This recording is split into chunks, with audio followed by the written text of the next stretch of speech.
Oh, oh, oh, yeah. And my head is full of poison, and my heart is full of doubt. I've got toxins in my bloodstream you tried so hard to cut out. And it feels like medication, and it's good for me, I'm sure. But it don't matter how your love feels anymore. It'll never be the cure. It'll never be the cure. Oh, this baby, I'm unraveled. I'm unraveled. Hi, guys! Hi! Welcome back. Okay, so everyone just clicked off my video. And at that moment, everyone's gone. Everyone's gone. Welcome back to another video. I know I'm very late. Okay, it's been out for 2 weeks now, nearly 2 weeks, right?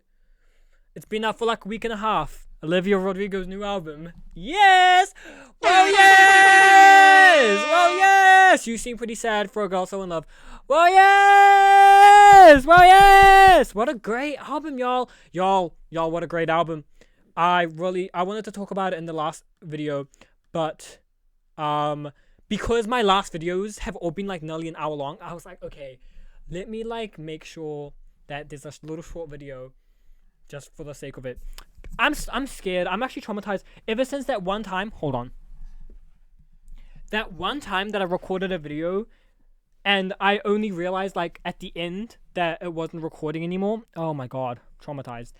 I can feel hair on my face. Yeah, because I got facial hair, you idiot. I got a hoodie on today, y'all, because my hair's still looking crazy. I was supposed to go get a haircut last week, but my dog made me late. Because my dog made me late for the fucking train. I missed the train, so I couldn't go get my haircut. Well, I still could have, but like, me and my friend went to go see a movie, and it started at 1, and I got there like 12:30. I wouldn't have had enough time to get a haircut. And I could have gotten it afterwards, but by then, all of the little fucking delinquent school kids would have been out. And as soon as those school kids get out of school, I want to be at home. Because they scare me. Those little fucking imps, they scare me. Anyways, I'm getting my haircut tomorrow, and I'm seeing Supergirl. Well, yes! So yeah. So, transporting back to the release of You Seem Pretty Sad for a Girl So In Love. When did it come out? Not last Friday, the Friday before. Was it the 25th of June? No, because the 25th of June is tomorrow, you idiot. Whatever the day was when the album came out, let's transport back to then. So it hits 12 o'clock, and I put on the album. It's so hot in this room. The heater's going. And watch me turn on that heater again in like 5 minutes because it's so hot. I mean, it gets cold. So my first listen, I wasn't sure of it. I'm gonna be honest. Because to me, I kind of went into the album thinking like, it's gonna be a love album. Because let me be honest for a second, y'all. I like, not to be like, this is gonna sound so cringe, but I feel like my view on romance and love has been very tainted, especially as a gay man. I haven't always had the best luck with romance, you know. It's way more hard, and it's so hard being gay. But like, you know, if I was a straight male, I could go up to a girl and just like, hey, I like you, and it'd be much easier, if that makes sense, because realistically, the only thing you have to worry about is whether or not they like you back, right? Whereas as a gay man, going up to a man and saying that you liked him, it's way more like, you know, you have to think about like whether or not they're actually gay or not, and if they are they like a DL fucking evil cunt? There's a bug, or what? Like, are they a femme or a mask? Are they a femme or a mask? Because hey, mask for mask. I'm joking, but I do like my masculine guys. Well, yes, sorry to say. And obviously that's just a preference. Like, I will say, I used to see so much shit on TikTok about like how if you're a gay man and you wouldn't date a femme man, then you're homophobic. No, that's just my preference. Spare me. I don't want my man to be feminine. I want them to be masculine. Like, it's just a preference. I don't hate feminine men. Hell, I'm one myself. But I don't want to date a feminine guy. Spare me.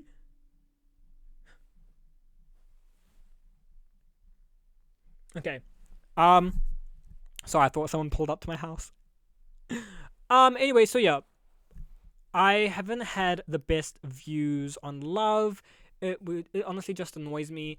And I low-key realize, like, it's mainly towards straight love. I'm heterophobic, y'all. I genuinely believe I think I'm heterophobic.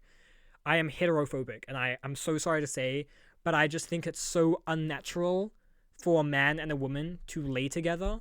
That's unnatural. That's not the way God made us. God didn't make us to be with the opposite sex. He made us to be with the same sex. You know, back when he made Adam and Steve, it's I mean, it's all I have to say about that is it's Adam and Steve, not Adam and Eve. Eve was Adam's best friend, because Adam was a gay little twink. Have y'all not read the Bible? Have y'all not read the original RuPaul Bible? Cunty Drag Queen chapter 1 verse 1. Men and women shall not lay together. Anyways, okay, shut the fuck up. Yeah, I mean, is it recording? Okay, it is. Do you like every time I stand up, you get to see my body? Oh my god, I just cringed. Sorry, guys. Yeah, don't have the greatest view on love.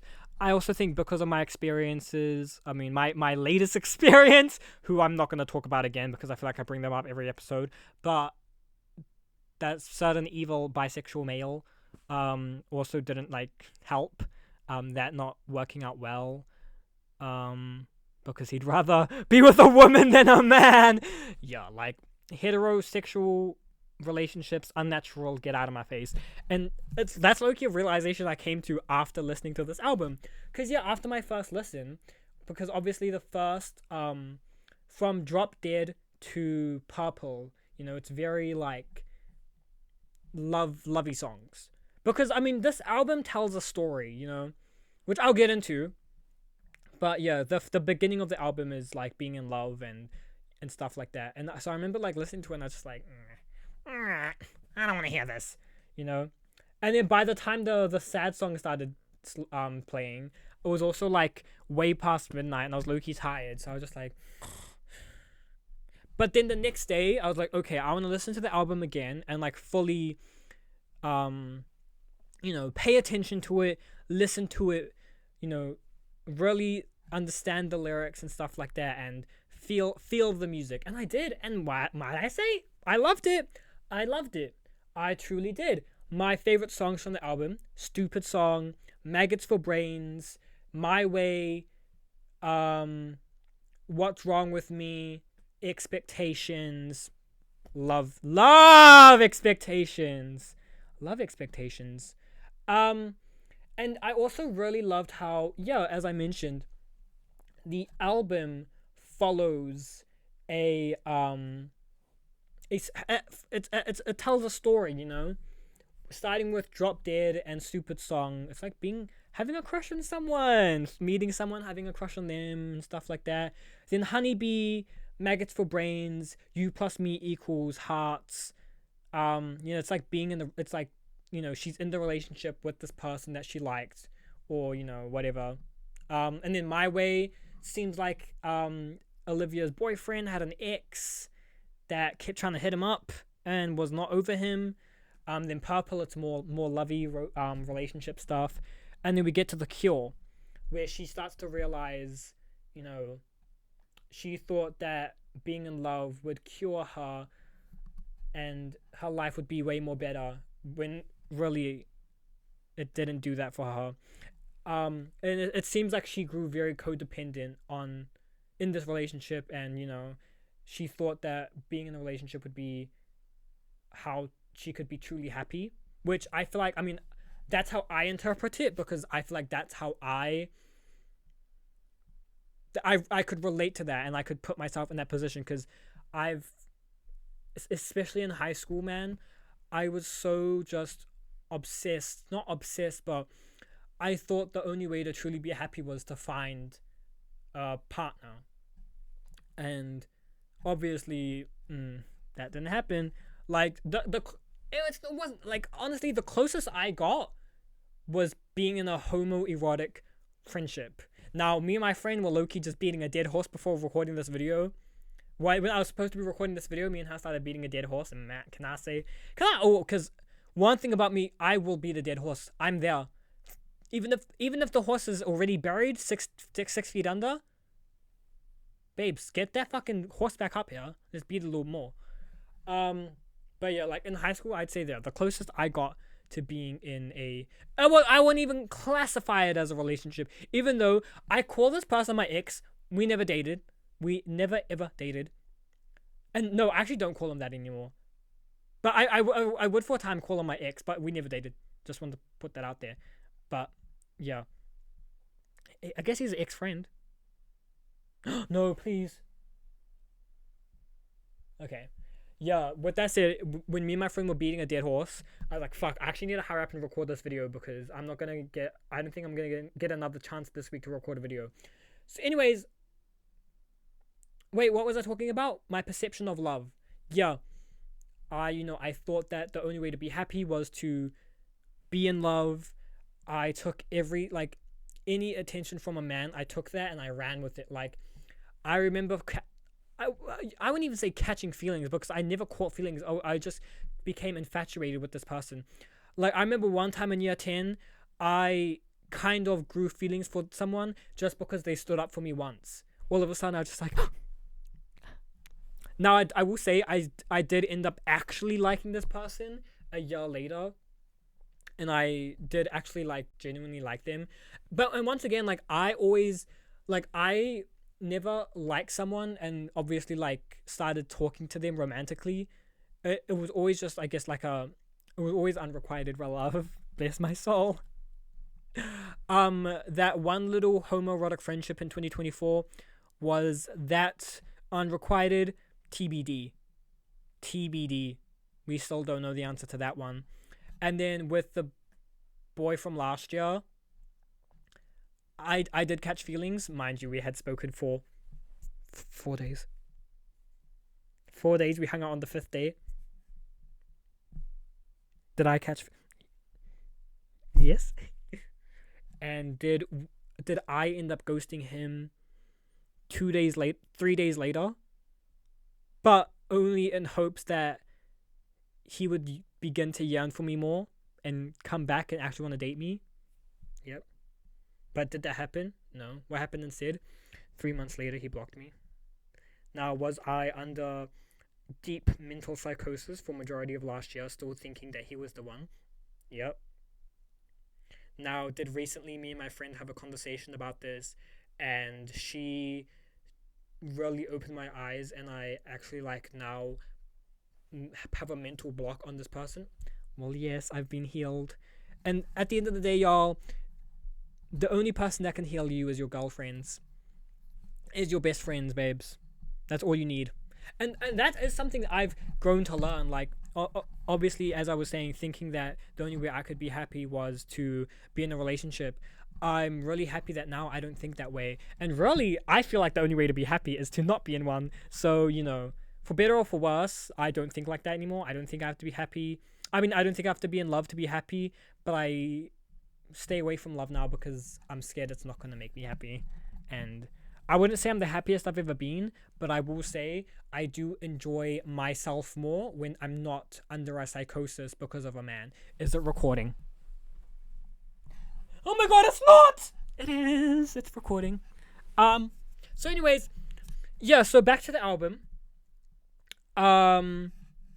So with The Cure, yeah, it's like her being in a relationship, realizing it's not, doing much for her. And then What's Wrong With Me, her realizing, yeah, babes, I need to get out of this. And then Less seems like she was very depressed, because of the relationship and stuff like that, and not getting what she thought. Oh, I forgot begged.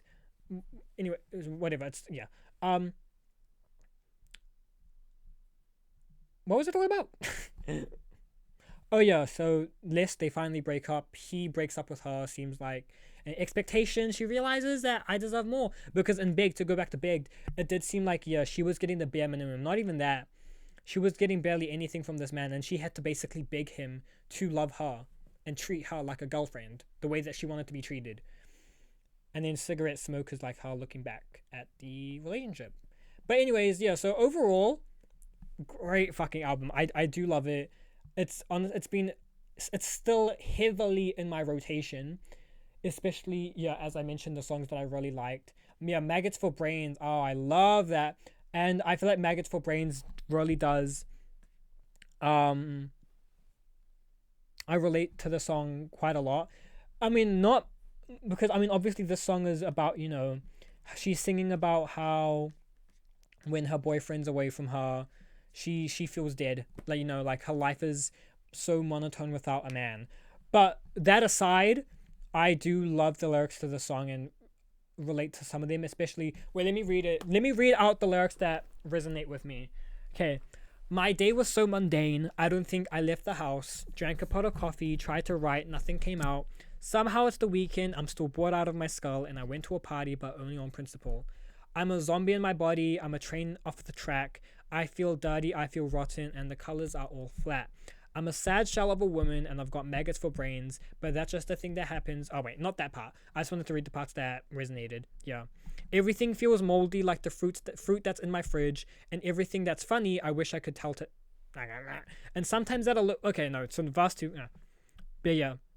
So mainly like the chorus and the first verse resonates with me, because, bless me, like... I'm trapped in the unemployed trenches, y'all. Like, it's actually like getting to a point where I'm going to end it if I don't get a job soon. Like, can someone please, like, okay, I don't have 5 years of fucking experience in the fucking military. Hire me! Because why would I need that much experience to work at a fucking cafe? Fuck you! It's just, it's kind of depressing. But we up. And I mean, I've kind of talked about it briefly, but also my home environment isn't also the greatest right now. So yeah, I'm honestly like I'm a zombie in my fucking room. Genuinely, my days like are actually like quite. It's not sad, because I mean I'm doing things that make me feel good, like mentally. Have you seen that video? I mean, those videos of that girl on TikTok, and like, she like does like a run through of her day. She's like 7 a.m. wake up, eat some breakfast. 8 a.m. go out with the girls, have a little drink. 12 p.m. already drunk, stumble back home. 5 p.m. watch a movie, plan a night out with the girls. Have you seen that fucking girl? Love her. Anyway, so my one would go something like this: wake up, eat breakfast, play video games, read book, go to sleep. And that's it. That's it.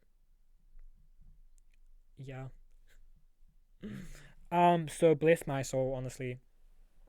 Anyways, so yeah, I loved Maggots for Brains. Another favorite song of mine, Stupid Song. I mean, it's great. It's great. Do y'all want me to sing a little rendition for you? Okay. You're a spark in the dark and my clothes are caught aflame. You should feel how I feel when somebody says your name. I'm a car spinning down the boulevard without a break. I want you more than any stupid song could ever say. I'm a heart made of wax and I'm melting in the sun. I'm a thread on your shirt that is coming undone. I feel right, I feel wrong, I feel totally insane. And I want you more than any stupid song could ever say. Yeah, so I love that song. It's great. Thank you. No, thank you. Seriously. I think we all sing. Yeah, I think we all sing. what other songs did I point out? What's Wrong With Me with Robert Smith it's another good song that I love. And Expectations. I met him at a party. I think he was on drugs. He wasn't smart or funny. I convinced myself he was. Well, yes! Well, yes! I convinced myself he was! Well, yes! To go back to what I was saying before, is it recording? Well, yes, it is. To go back to what I was saying before, yeah, so I was, last year, had a little situation. I don't know if it was a situationship. I don't know what you would call it. But yeah, I was speaking to this man. He low-key love-bombed me. It worked because, hey, did I go to hang out with him on the first day of talking, and did we perhaps hook up? Did we hook up?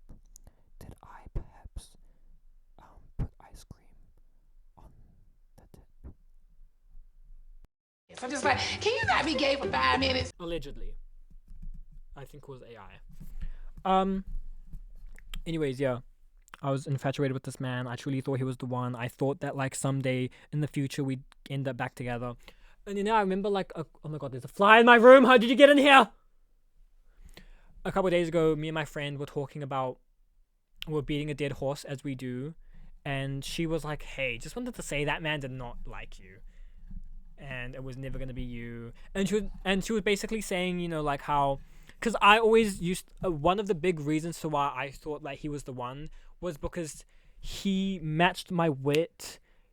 He was as far as me. He was, you know, he would be able to match my pace. We like, yeah, like, I mean, he matched me.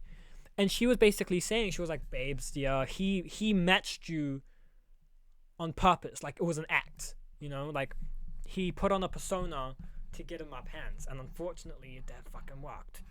Yeah, and she was just, she was saying stuff like that. And it made me realize, like, wait, she's right. She is right. And yeah, like, so Expectations, that I love Expectations, especially that part, he wasn't smart or funny. I convinced myself he was. Oh my gosh, yeah. Took a couple months, but now I am secure. I am so evolved. Now I ask for more.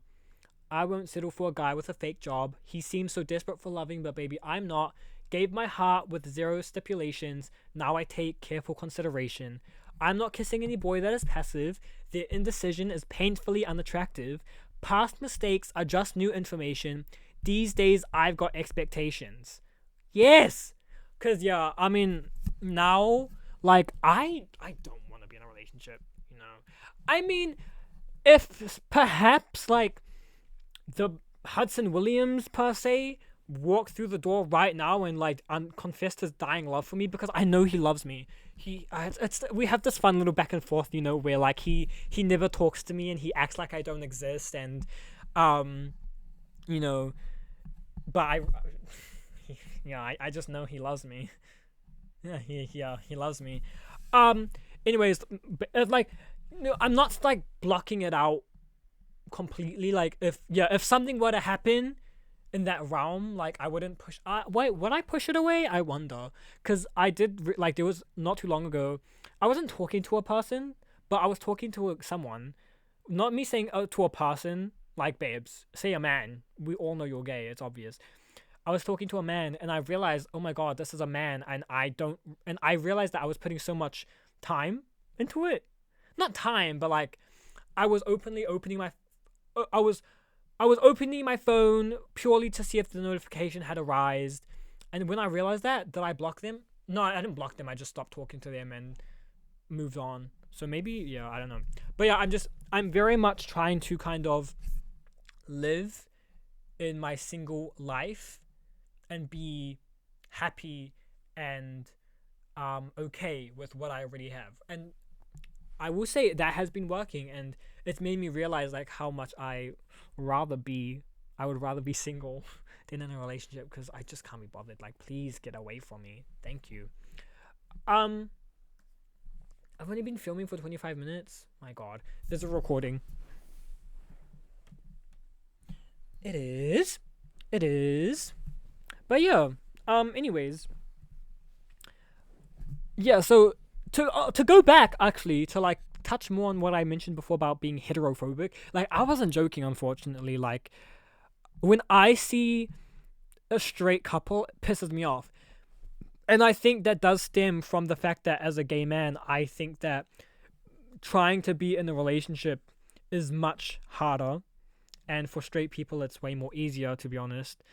Um and it's just kind of a reminder of what I don't have, if that makes sense. So whenever I see a straight couple, I can't help but just like I get so, I wouldn't say aggressive. Like I don't like, it's not like I want to steal their rights. My God, but yeah, like I kind of like, it just pisses me off a little bit. Even with my friends, if I'm being honest, like when oh well, actually not all of them. I can be a bit biased. If I actually like the boy, or I'm friends with the boy, then I love them and I wish them the best. But if I don't know the boy and I just hate him, like most likely I hate relationship. Um, yeah, I'm trying to think of like what like things. I'm trying to think of things that like has there been any shows that I've watched that I don't know. I can't think of anything off the bat. But yeah. Oh, but do you know what heterophobic? I mean heterosexual propaganda I'm falling for? Lincoln Zelda. Lincoln Zelda. I've started playing Wind Waker for the first time. I'm finally getting into Wind Waker, and can I say, y'all, oh my god, what a fun game! I love it. I love the art style, which I know a lot of people hated it when it came out, but I think it was mainly because they were not promised, but like Nintendo showed off a more like realistic, gritty, like what we ended up getting with Twilight Princess. They showed like a kind of demonstration of what the next Zelda could look like, and everyone was like, "Oh my god, Dark Gritty Zelda!" But then they got Wind Waker, and then they were like, "Oh, right." But yeah, I mean, I guess because I wasn't there for that disappointment, I love the art style of Wind Waker. I will say I don't know how I feel about the design of the Great Fairies. It's kind of bland, if I'm being honest. But that's the only thing I don't like about the art style is the way the Great Fairies look. Anyways, yeah, I'm loving it. Um, I was also wondering if the Ganon, before playing the game, I was wondering if the Ganon in Wind Waker is the same Ganon from Ocarina of Time. And in the game, they explain that it is.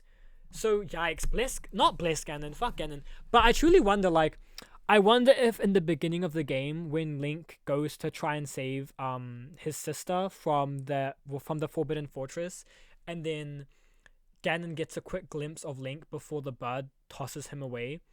I wonder if Ganon saw the fucking the little blonde hair boy in the fucking green tunic and thought, oh fuck's sakes, oh god, wrap it up, folks, wrap it up.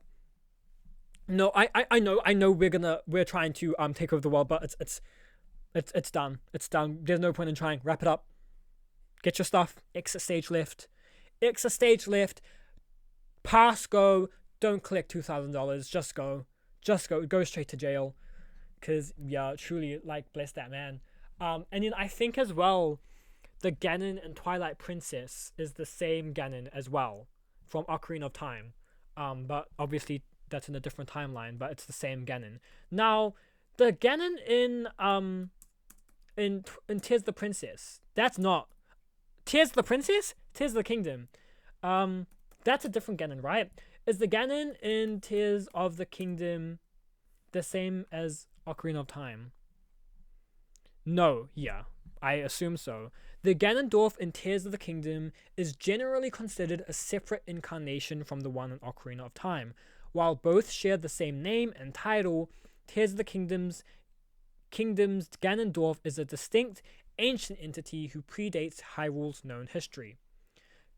In Ocarina of Time, Ganondorf is born as the sole male Gerudo in the era long after Hyrule's founding.